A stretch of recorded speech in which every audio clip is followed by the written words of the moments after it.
সিঙ্গাটা বাজায় তো মোটামুটি মগরাহাট এলাকা শুনতে পাবে সবাই, এত আওয়াজ এবং এতটাই প্রকাণ্ড দেখতে এবং এতটাই সেই অর্ধচন্দ্রাকারের মতো পেঁচানো, এতটা ভারী যে ওই সিঙ্গাটা যদি কারো মাথায় একবার ফেলে দেয় তো সঙ্গে সঙ্গে মাথাটা ডাস্ট হয়ে যাবে, গুঁড়ো ধুলো হয়ে যাবে, এত ভারী। সেই সিঙ্গাটা যখনই বাজায় তখনই গোচারণে যেতে হয়, আর সিঙ্গাটা যখনই আবার পুনর্বার বাজায় তখন গোচারণ থেকে ফিরে যেতে হয়। তাই বলছেন পাল জড়, পাল অর্থে এখানে ইন্দ্রিয়, ধেনুগণ অর্থে এখানে মানুষের দেহের ইন্দ্রিয়। পাল জড় করো, ইন্দ্রিয়কে সংযম করে একত্র করো। আর কতদিন এইভাবে দিন তো কেটে গেল, রবি তো পশ্চিম দিগন্তে, তার মানে তোমার জীবন বেলার আয়ু সূর্য তো পাটে, আর আছে বিলম্ব, আর কি আর দেরি করো না, এবার সিঙ্গাটা বাজাও, মানে সংকেত প্রদান করো, এবার গোবিন্দ চরণে হা গোবিন্দ বলে পড়তে হবে। তোমার যদি ইন্দ্রিয় রিপুকে সংযম করে হা গোবিন্দ বলে তার চরণে যেতে না পারো তাহলে তোমার এই জন্মে আর যাওয়া হলো না। হরি হরি। তাহলে পাল জড়ো করো সিদাম, শান দাও সিঙ্গায়, সঘনে বিষম খায় বুঝি নাম করে মায়। এখানেও মাতৃভক্তির একটা বিরাট প্রকাশ। সঘনে বিষম খায়, বিষম খাওয়া মানে জানেন তো মায়েরা, সবাই জানেন, যখন দেখবেন কোনো ছেলে বলে বিষম খায় মায়েরা পিঠটা থাবড়ে একটা ফু দিয়ে দেয়, তাই না? দিয়ে বলে কেউ তোর নাম করছে বোধহয়। বিষম খেতে খেতে কেউ যদি বিষম খায় কি মনে হবে? নিশ্চয়ই তার কোনো স্বজন, কোনো প্রিয়জন তার খুব নাম করছে, এটাই তো মনে হবে। তাই আজকে আমি বারবার এই বনাঞ্চলে গোচারণ ক্ষেত্রে সে আমার বিষম লাগছে কেন জানিস? আমার মনে হচ্ছে মা আমাদের কথা খুব ভাবছে। কত সুন্দর শিক্ষণীয় কথা দেখুন, বলছে ঘন ঘন বিষম লাগে, তার জন্য আমার মনে হচ্ছে আমার মা বোধহয় আমাদের জন্য খুব কাঁদছে। আরে সখা আর বিলম্ব করিস না, চল তাড়াতাড়ি ঘরে যাই। সখারা বলছে তুমি তো বাঁশিটা বাজিয়ে দিলেই ধেনুবৎসও চলে আসবে, আর তোমার নিজের ধেনুগুলোকে শ্যামলী, ধবলী, পিয়ালি, মঙ্গলী সব ধেনুগুলো তোমার বাঁশি এমন চেনে, তুমি বাঁশিটা বাজিয়ে দিলে সব ধেনুগুলো তোমার কাছে সুরসুর করে চলে আসবে, তুমি তোমার ধেনু নিয়ে আনন্দ করে ঘরে ফিরে যাবে, আর আমরা যে নিরাশ হয়ে বনাঞ্চল থেকে ঘরে যাব। বলে কেন জানো? কৃষ্ণ ভক্তস্য বরং পঞ্চা দিনা নিচ নতু কল্প সহস্রাণি ভক্তিহীনঞ্চ কৈশবে। বলে জানো কৃষ্ণবিহীন জীবনের কোনো দাম নেই সখা, কৃষ্ণবিহীন জীবনের কোনো মূল্য নেই। তুমি হয়তো আমাদেরকে ফেলে রেখে আনন্দে মান কাঁদছে বলে ঘরে ফিরে যাবে, আমরা যে কৃষ্ণ না সখা, আজকে তুমি এখনো তত বাঁশিটা বাজিও না, আর কিছুক্ষণ থাকো। কৃষ্ণ বলছে উপায় নেই, গধূলি বেলার সূর্য পশ্চিম দিগন্তে, সুতরাং এবার আঁধার হয়ে যাবে, এবার মায়া তমসা পার্থক্যজনিত কুয়াশায় ভরে যাবে চারিদিক, তমসায় আচ্ছন্ন হয়ে যাবে চারিদিক। এরপর আর কি ফিরে যাওয়া যাবে ঘরে? ঘরের ছেলে ঘরে চলো। তাই ঘর, আমাদের ঘর কোথায় মা? আমাদের ঘর কোথায়? আপনাতে আপনি থেকো ওগো চেয়েও না তো কারো ঘর। কেমন গান? আপনাতে আপনি থেকো হাইরে যেও না তো কারো ঘর। নিজের ঘরে নিজেই থাকো, অন্য জনায় রেখো না কো, মন মতো করে ঘরকে সাজাও, যেন কোনো দিন করোনা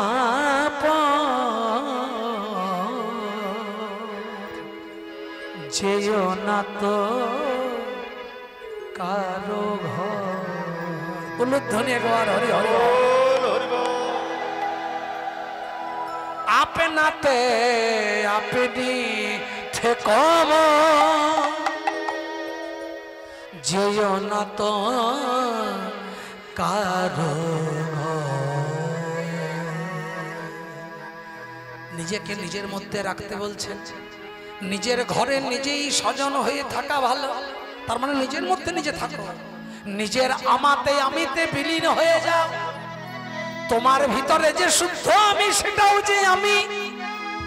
আর যে ঘর তোমার নির্মাণ করে দিয়েছি, যার ভিতর তুমি বেঁচে আছো, সেটাও আমি। তাই আমি আর আমাতে, আমাতে আর আমাতে, নিজের আমির মধ্যে নিজেই থেকো, যেন অন্য মনা হয় না। সেদিন কামিনী কাঞ্চনের আশ্রয় হলে, সেদিন মায়া মোহ তোমার ঘরে বাসা বাঁধলে আর তোমার জায়গা হবে না। তাই আপনাতে আপনি থেকো মন, যেও না তো কারো। তাহলে তোমার ঘর কোনটা? গোবিন্দের শ্রীপাদ বদ্ধ হলো আমার আশ্রয়। কুলকুণ্ডলিনী শক্তি হলো আমার প্রধান সহায়িকা। আর আর আড়াই প্যাচ 32 নারীর পেঁচানো বন্ধনের অজপাশুধর করার মতো জায়গা হলো মাতৃজঠর। এটা আমার নিজ কক্ষ। সেইখান থেকে এসেছো, সেখানেই বিলীন হও। যে তোমাকে পাঠিয়েছে তার চরণে গিয়েও নিজে প্রণিপাত করো। দেখো যেন নিজের ঘর রাস্তা ভুল করে অন্যের ঘরে যেও না হে। হরে হরে। তার জন্য বলছে আর বিলম্বে কাজে নাই। মা বুঝি কাঁদছে আর বিলম্বে কাজে নাই। মা বুঝি কাঁদছে আর বিলম্বে কাজে নাই। ওরে মা বুঝি কাঁদছে আর বিলম্বে কাজে নাই। মা বুঝি কাঁদছে আর বিলম্বে কাজে নাই। সকালে তখন বলছে এই যে তোমার তো বড্ড বেশি মায়ের প্রতি প্রেম। বলে হবে না, পৃথিবীতে সব সহ্য করতে পারি আমি, কিন্তু আমার মা যদি কেঁদে ফেলে না, আমার সহ্য হয় না। তখন বলছে বাবা এত মার ভক্তি? বলে হ্যাঁ। তোমার মা কাঁদলে সহ্য হয় না? বলে না। সকালে অভিমান করে বলল, কি বলছে? বলছে মা কাঁদানো স্বভাব তোমার, ওরে এ যুগে নয় যুগে যুগে তুমি সত্য ত্রেতায় কাঁদাইছ। আবার কানাই কাঁদাচ্ছ এই দাপরেতে। নেতাই গৌর হরি হরি। 100 বৎসর সেবা যদি ওরে কানাই কোন পুত্র করে এক চিতে, তবু পিতা মাতার ঋণ পুত্র পারে না শোধিতে। হরি হরি না শোধিতে।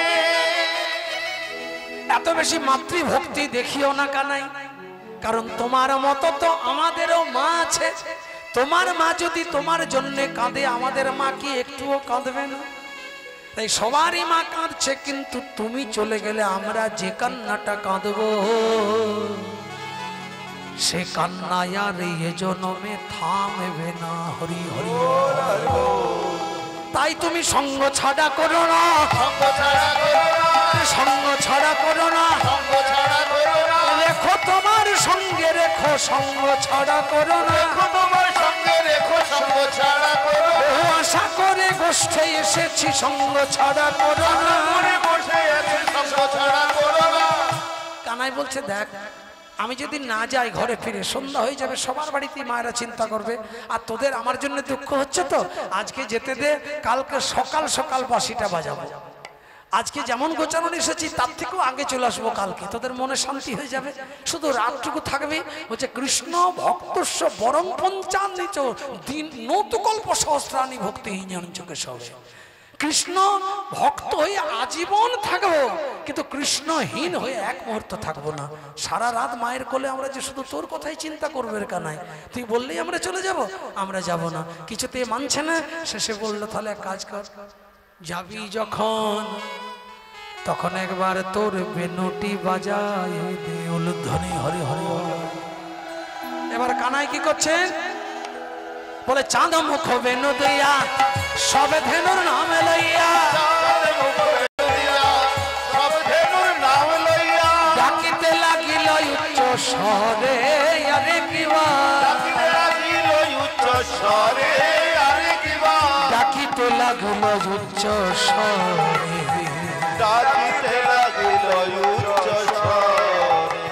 শুনিয়া কানাইয়ের বেনু ঊর্ধ্ব মুখে ধাই ধেনু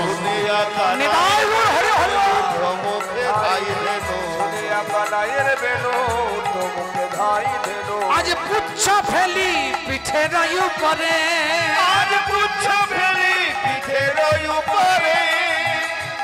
অবসান বেনু রব মিলিল রাখাল সব অবসান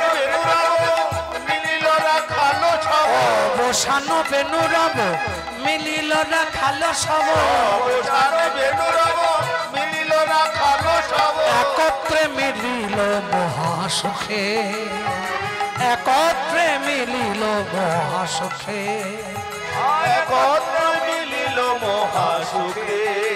আজ জীবনে যে ধেনু ছিল ফিরিয়া একত্র হলো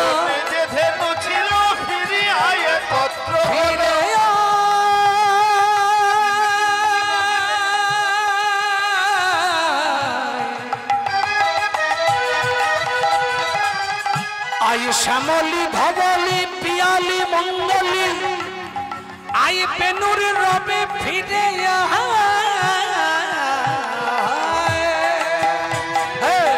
জীবনে যে ধনু ছিল ফিরিয়া একত্র হলো চালাইল গোকুলের পথে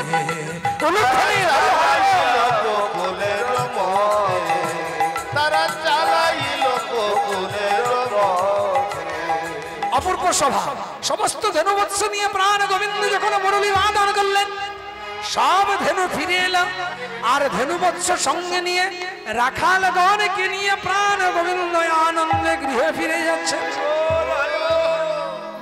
সখারা বলছেন কানাই তুই মা কাঁদছে বলে দোহাই দিয়ে চলে যাচ্ছিস, কিন্তু তোকে একটু আগে বললাম মা কাঁদানো তোর এই যুগের স্বভাব নয়। তুই সত্য যুগে মাকে কাঁদিয়েছিস, ত্রেতাতেও মাকে কাঁদিয়েছিস, আবার দাপরেও মাকে কাঁদাবি না তা কি আর হয়? কারণ এরপরে কলি এলেও তুই তো মাকেই কাঁদাবি, কারণ মা তোর যদি না কাঁদে রে কানাই তোর যে ভালো লাগে না রে, কারণ তুই বড় চোখের জল ভালোবাসিস। চোখের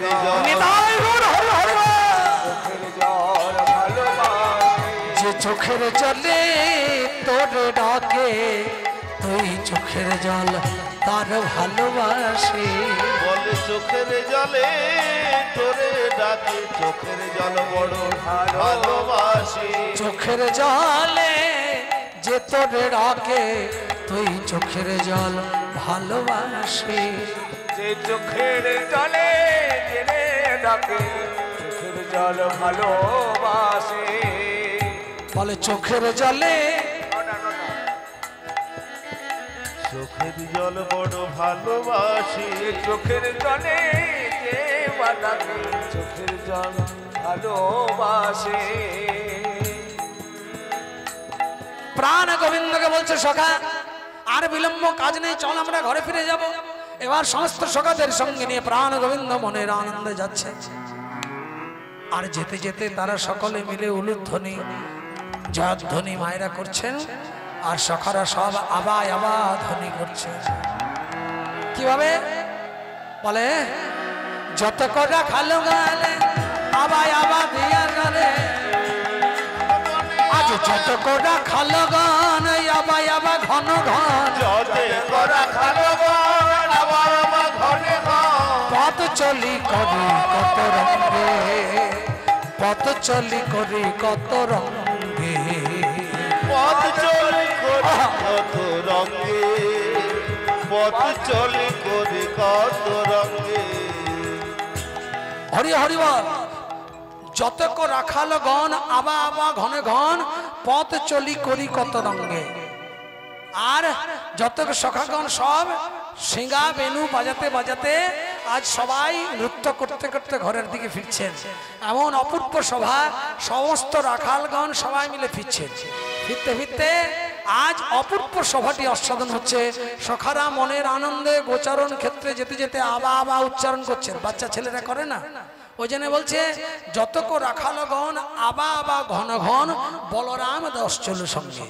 তার মানে আজকে সুন্দর সিঙ্গা বেনু বাজাতে বাজাতে সব সখাগণ আনন্দের নৃত্য করতে করতে যাচ্ছেন, আর সঙ্গে বলরাম দাস পদকর্তা এই ভাবটি আস্বাদন করে বলছেন সখাগণ মনের আনন্দের রাস্তা দিয়ে যাচ্ছেন। যেতে যেতে সখারা সব এগিয়ে চলে যাচ্ছে, মধ্য রাস্তায় কানাই পিছনে পড়ে গেছে। কানাই পিছনে দাঁড়িয়ে আছে, আর দূর থেকে একজন কানাইকে দেখছে। হরি হরি হরিবার দূর থেকে কানাইকে দেখছে, দেখে আর অঝোর নয়নে কাঁদছে। গবাক্ষ দাঁড় দিয়ে দেখছিল, সখারা ফিরছে। সখাদের ফেরা দেখে রাধারানীকে বলছে, রাধে ওই দেখ তোর প্রাণ কানহাই আজ গোচারণ থেকে কত ক্লান্ত হয়ে ফিরছেন। ভক্তবৃন্দ, তার আগে একটা কথা আপনাদের বলি, আপনাদের আস্তে আস্তে মা, আপনাদের এমনিতেই একটু স্থির হতে সময় লাগলো। আমার কিছু করার নেই, বলছিলাম প্রথম থেকে সময় হয়ে গেছে, 9টা বেজে গেছে। আমার আর 5 মিনিট থাকা মানে ওটাও রিস্ক। তবুও আমি আপনাদের কাছে 5টা মিনিট থাকছি, তারপরে পরবর্তী সম্প্রদায় আপনাদের কাছে আমার বোন সুভদ্রা দাস মণ্ডল কীর্তন গাইতে আসবেন। অপূর্ব কীর্তন গান পরিবেশন করে।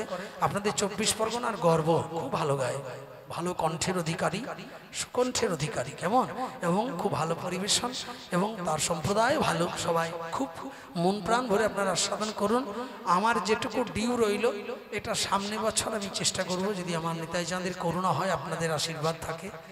এই বছর আমরা অতি সংক্ষেপের মধ্যে একটু টেনে নিচ্ছি, এই জন্যই, কারণ আর সময় নেই। শুধু আপনাদের কাছে একটি কথা আমি বলে যাব, আপনাদের কীর্তনে যে কথাগুলো আজকে বললাম, যদি কথাগুলো আমার ভালো লাগে, তাহলে আমার কথাগুলো একটু হেড অফিসে নোট করে নেবেন। সাধু সঙ্গের সম্মান, কীর্তনের সম্মান, হরিবাসরের সম্মান, এটা মানুষের কর্তব্য। যেখানে কীর্তন শুনবেন, 64 প্রকার অপরাধের 62 প্রকার অপরাধ কিন্তু কলিকালে করলেও ক্ষমা হয়। এই কলিকালে যদি কোনো টাকার জোর আর টাকের জোর থাকে না মা, টাকের জোর মানে বুদ্ধি, আর টাকার জোর মানে অর্থবল, তার সঙ্গে যদি একটু অমুক দাদা অমুক দিদির সুপারিশ থাকে, আপনি যদি সারাদিনে 2-5টা ঘরে আগুন লাগিয়ে দেন, 10-20 জনকেও মার্ডার করে দেন, দেখবেন আপনি যখন জামিন পেয়ে সুপ্রিম কোর্টের দরজা থেকে ফিরবেন, তখন বহু ভক্ত আপনার মোটা মোটা ফুলের তোড়া নিয়ে আপনাকে অভিবাদন জানার জন্য দাঁড়িয়ে থাকবে। মানে আপনি যে অপরাধ করলেন ওটা আপনার মনে হবে না, আমার মনে হবে আমি বিরাট কাজ করে বেরোচ্ছি, আমি ডন, বিরাট ডন, আমাকে সবাই দেখো সম্মান দিচ্ছে। কলিকালে এটা হবে।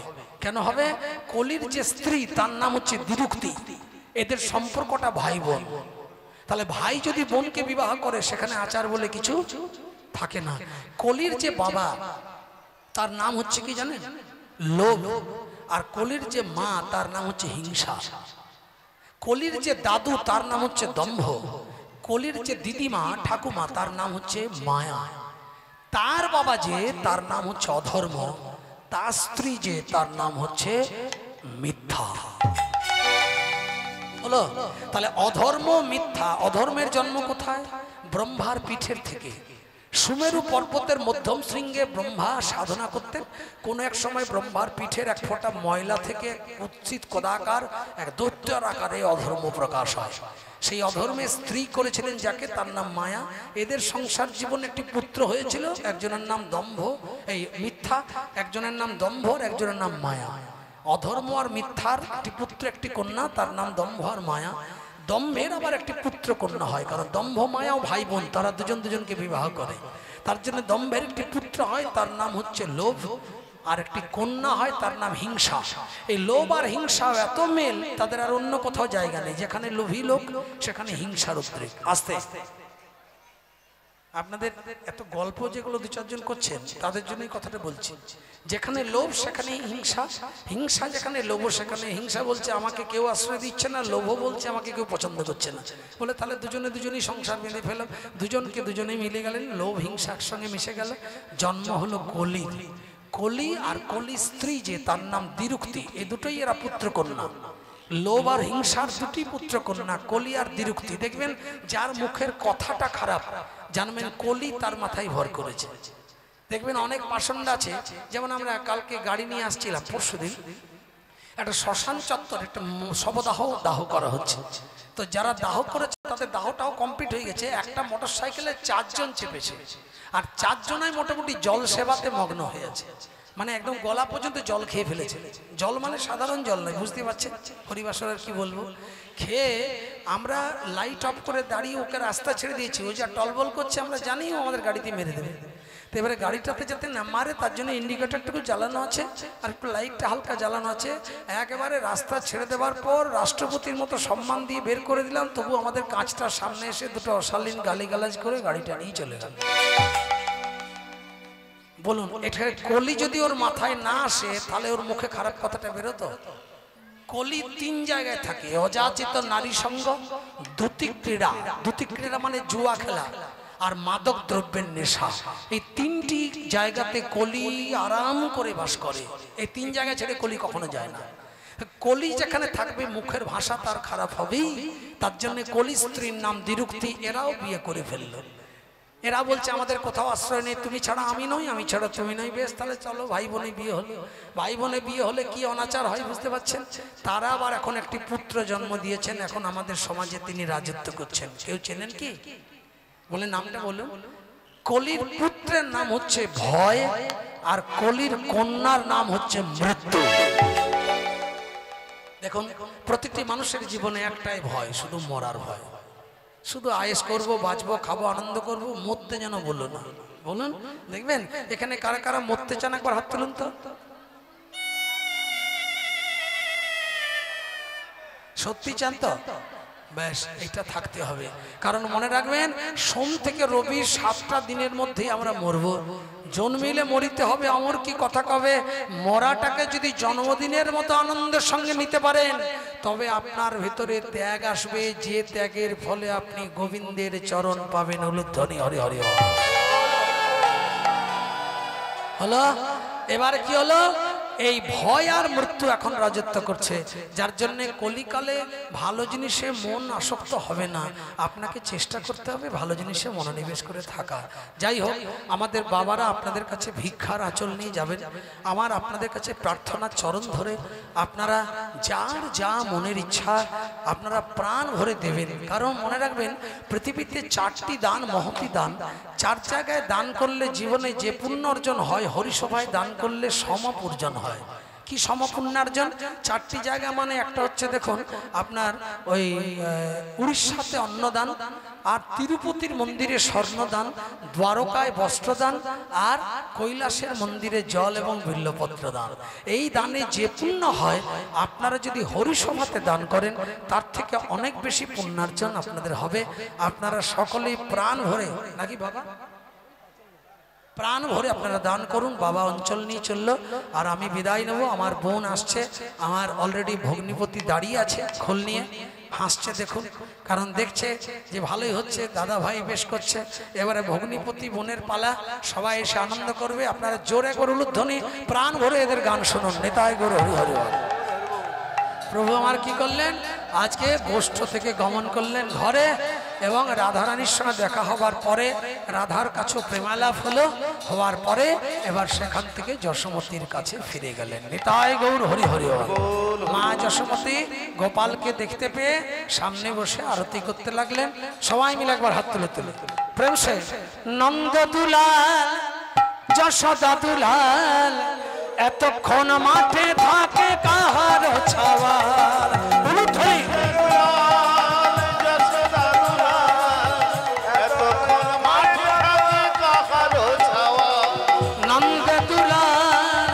যশোদা দুলাল এতক্ষণ মাঠে থাকে কাহার ছাওয়া। যশোদা দুলাল এতক্ষণ মাঠে থাকে কাহার ছাওয়া। নেতের চলে রানী মুছে হাত পা, তোমারও নিছুনি লইয়া মোরে জামা। নেতের চলে রানী মুছে হাতে পা, তোমারও নিছুনি লইয়া মোরে জাগমা। আরতি করয়ে আজি যশোমতী মায়ে শঙ্খ ধ্বনি উলুধ্বনি জয়ধ্বনি গায়ে শঙ্খ ধ্বনি উলুধ্বনি জয়ধ্বনি গায়ে শঙ্খধ্বনি উলুধ্বনি জয়ধ্বনি গায় আজি যশোমতীর করে রাম কানাই মিলন রহিলা চাঁদ বদনে ভক্তগণে হরি হরি বল নিতাই গৌর হরি বল হরি বল হরি বল